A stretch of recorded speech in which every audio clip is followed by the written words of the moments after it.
Hey guys, welcome back to the channel. We have an awesome, more educational video for you today. The question is, how are ball pythons so misidentified? What is wrong with just being able to know exactly what's in your snake? And how did you, as a buyer, ensure that you get all the genes that you've paid for in your animal? Let's dive in and check this topic out. So first of all, we just have to acknowledge how crazy this industry has become over the past almost 25 years since the very beginning of this.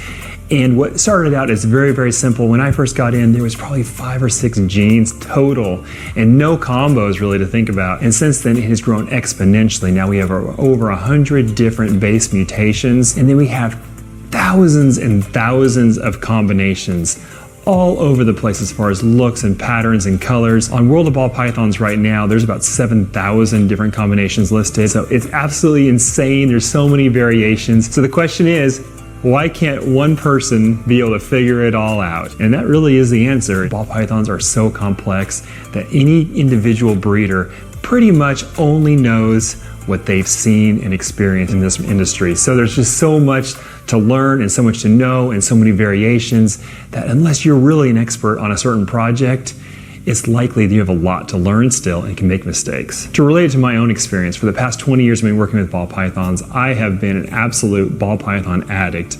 Every day of my life for the last 20 years, I've seen photos and videos of ball pythons, including my own collection. We've hatched over 10,000 babies here in my own facility, and I've gotten to see such an amazing amount and variety of snakes over that time. And honestly, it's been an amazing learning experience. The more I see, the more I learn, but also the more I realize that I really don't know everything. Because every year we're pushing it a little bit further. I may feel like, okay, I have a pretty good handle of what we made in the past, but then every year there's dozens of new combinations that come out of this facility that I think I understand what they are because I've seen all the other things, and then we take it one step further.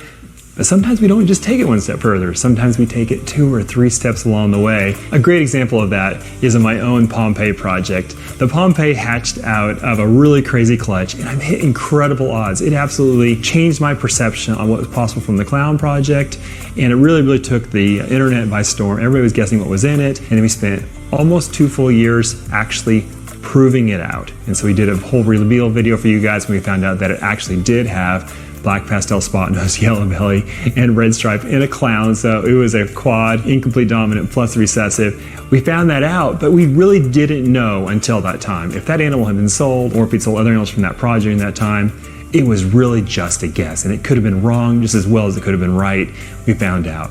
And then here we spent almost 4 years since then working on taking that project one step further. That's how hard it kind of is to hit these odds. After 3 years, I managed to hit a fire Pompeii. We'll put the picture up. It was incredible, absolutely incredible, and it looked exactly like I always thought it would. It took the Pompeii and it actually made the orange a little more soft, almost like a sherbet orange. It was really pretty. I was really happy with it. And I announced that we made the fire Pompeii, and I was so proud of it and so happy. And here we are, we're breeding it. We just got our first babies from it this year, and we found out that it is not a fire Pompeii. It's actually fire, red stripe, yellow belly, black pastel clown. It's missing spot nose.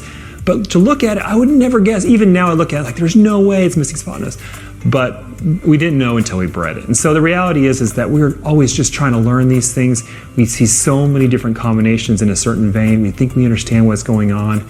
But we also have that human element where we really want to make these things. We want them to be what we've striven for, what we've hoped for, what we've envisioned. And we see that animal come out and we're like, yes, we've made it. Because our hope, it definitely influences our opinions of what we're seeing. So there is so much to know about this stuff. There's so much to learn, but honestly, it's not just about learning, it's about experimenting, it's about finding out, it's about the proof that comes years down the road. How do you think that works as a seller though? Because we sell so many of these animals before we ever have a chance to prove them, especially for these really high-end buyers and people who are really interested in buying an animal that's really far out there and really special, that maybe it is a first or something that we haven't had a chance to really learn all about. What are the chances that those animals are exactly what we think they are? Let's go into that a little bit. How can you protect yourself as a buyer when you're buying a new project like this? So as a buyer, if you want to go out there and get a crazy ball python combo and you want to be relatively sure it is what the seller says it is. We want to make sure that your money is going towards what you're actually getting. There's 3 things you need to do. And the first one is relatively simple, is to work with somebody who is reputable in this industry. Somebody who actually has experience, not just with ball pythons, not just with breeding, but with that actual project that you're looking to get into. So almost all reputable breeders, and there's a lot of great breeders out there, they're all operating in good faith, which means they're trying their very best to figure it out and represent the snake accurately. So that goes a long ways. You definitely want to work with somebody who you feel like is really putting themselves out there to do it correctly and to make sure they get it as accurate as possible. The second thing is difficult, but you have to be able to do your research to an extent, because in the end, I know that most of my major mistakes I've made in this industry where I've purchased animals that didn't have the right genes in them, and I've done it a bunch of times. Almost twice a year, I would say, I purchased an animal in the past few years where it ends up not being what I want. And almost always it's a situation where I kind of in my own mind, I doubted it, but I really wanted to trust the seller, and not that they were trying to mislead me,